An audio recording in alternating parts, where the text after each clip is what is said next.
দেখুন দু তিন দিন আগে শান্তনু ঠাকুর যেটা বলেছে যে ওখানে 50 লক্ষ যদি মুসলমানের ভোট কেটে যায়, তার ভিতরে যদি 1 লক্ষ মতুয়ার ভোট কেটে যায়, তাহলে আমার কোনো কিছু আসে যায় না।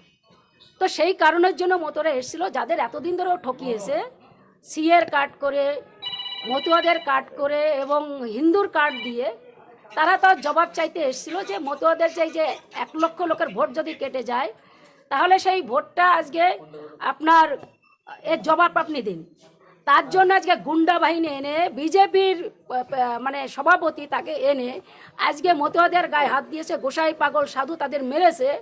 আজকে মানে এই ধরনের ন্যাক্কারজনক কাজ আজকে বিজেপি করছে। সেন্ট্রাল মিনিস্টার সে আজকে এইভাবে কাজ করছে। আমাদের যারা মত ধর্মের মানুষ, যারা গোসাই পাগল, প্রতিবাদ করলেও তাতে আজকে মার খেতে হচ্ছে তাদের। কজন আহত হয়েছে? 4-5 জন, এবং একজন তো হসপিটালে গেছে। 4-5 জনকে কাকে কাকে মেরেছে আপনারা দেখেছেন মিডিয়া টেলিস্টোন, এবং মহিলাদের গায়েও হাত দিয়েছে। আজকে ভারতবর্ষে আমাদের এই নেই যে স্বাধীন ভারতে অন্যায়ের বিরুদ্ধে আমরা আজকে যদি তার জবাব চাইতে গেলেও আমাদের আজকে মতুয়াদের মার খেতে হচ্ছে বিভিন্নভাবে। এবং এরা আজকে নয়, একেবারে বহুদিন ধরে একটার পর একটা এই ধরনের ওরা কাজ করেই চলছে।